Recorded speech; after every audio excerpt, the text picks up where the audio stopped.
Hey Rams. So our video now is about multiple representations of division. What that means is when you represent something, you're showing it in different ways. So this means we're going to look at the different ways to show a division problem. Our standard says extend representations for division to include fraction notation such as a over b represents the same number as a divided by b, or b is not 0.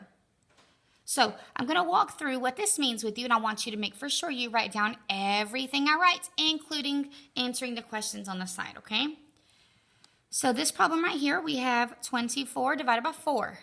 Okay, we knew how to read that. That's from elementary.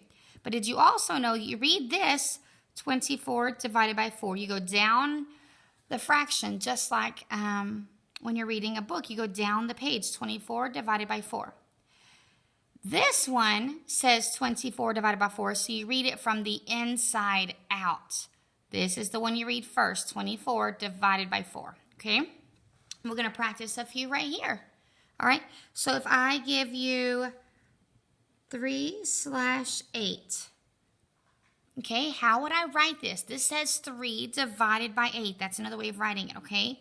So then I would write 3 divided by 8. When it comes to this, I have to put the 3 is my dividend, and it goes inside the house there. This says 3 divided by 8.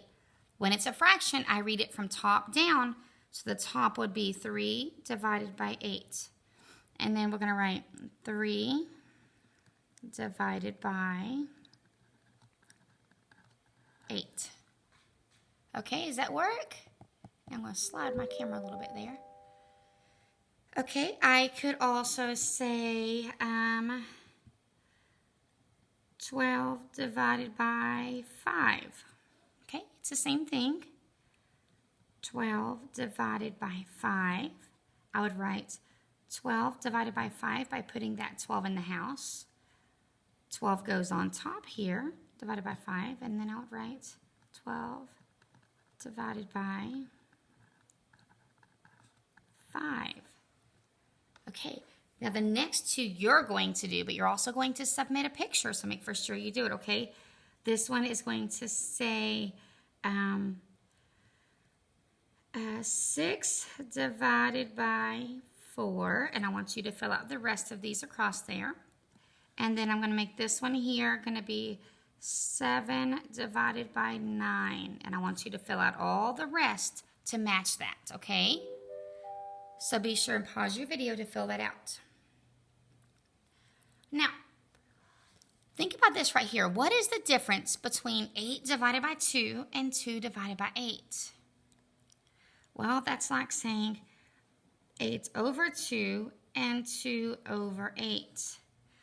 Well, 8 divided by 2, if I simplify that and I divide them both by 2, I'm going to get 4 over 1. Which we know is 4. Any number over 1 is 4. So 8 divided by 2 is 4. 2 divided by 8 is not 4, okay? Because when I simplify it and divide by 2, I'm going to get 1 over 4. That's 1/4. That is less than 1 whole. So these are very different, okay?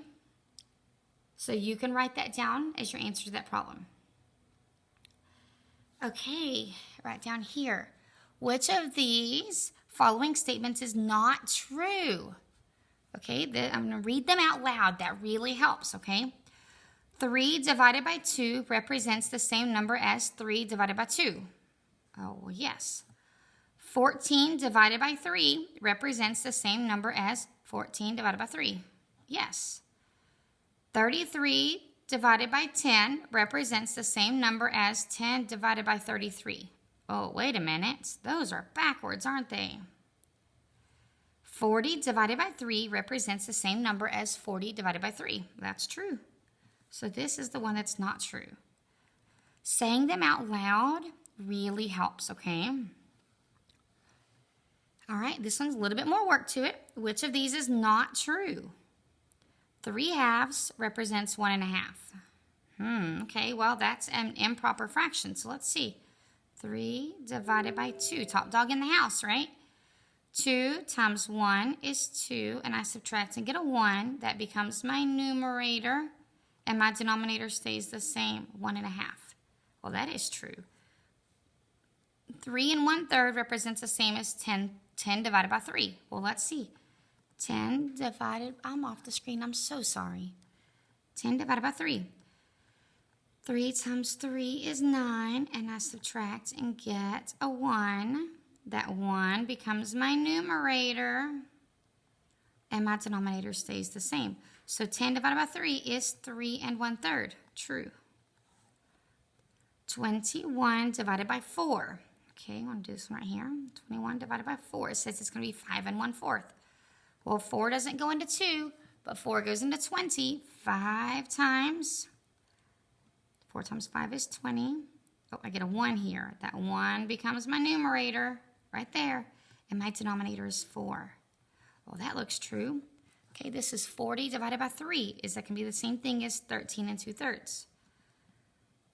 40 divided by 3. 3 times 1 is 3. And I subtract and get a 1, and I bring down the 0. 3 goes into 10 3 times. So 3 times 3 is 9, and I subtract and get a 1. This 1 becomes the numerator, and my denominator is the same, 3.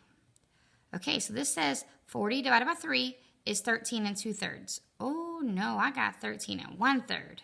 That's the one that's not true. Okay, so now go right over here, and how do you determine which number to divide by which? Okay, and I'm going to give you the answer here. This is very, very important, okay? So what you're going to have is your total amount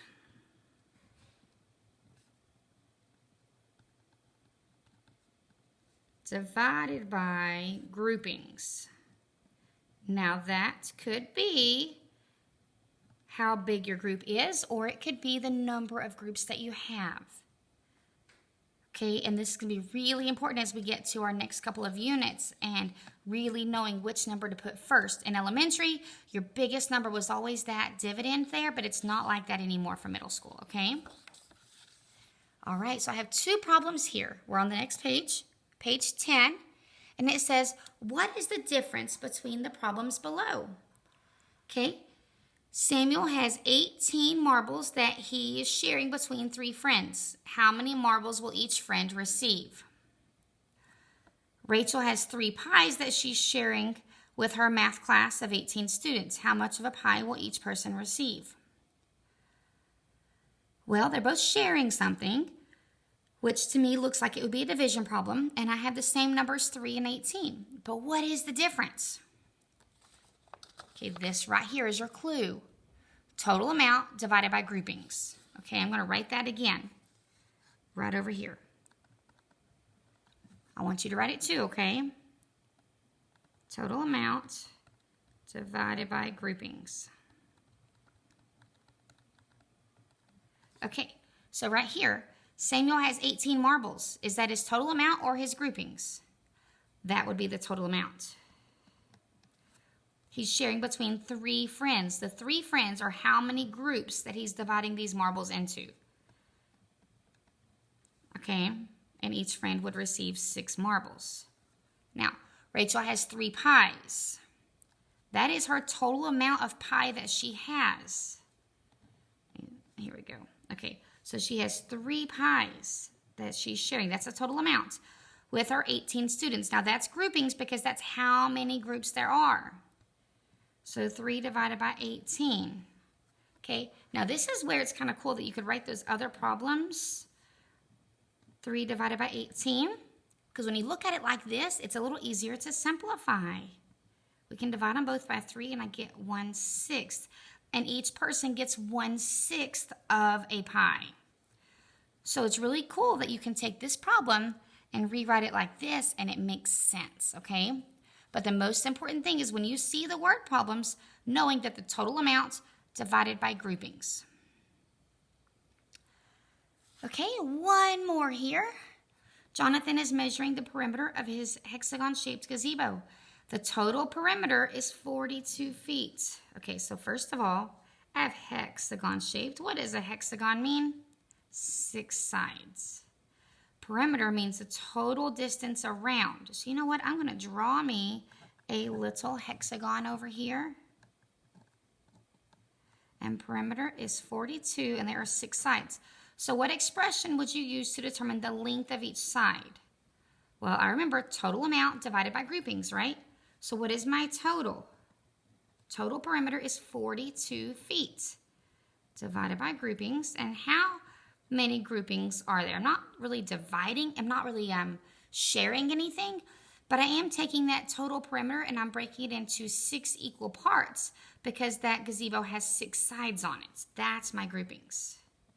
Okay? So that is the expression I would write. Now, if I wanted it to be an equation, I could put equals 7, but it's just asking me for an expression. That means there's not an equal sign there. Okay? The last 2 things that you are to do, I need you to write one question of your own here. I've been teaching you through all the videos some questions that are good high-level questions. I want you to write one because I'm going to look at it when you take a picture of your notes. So write your own question here.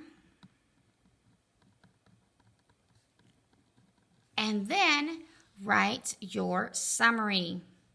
Okay? Write must do.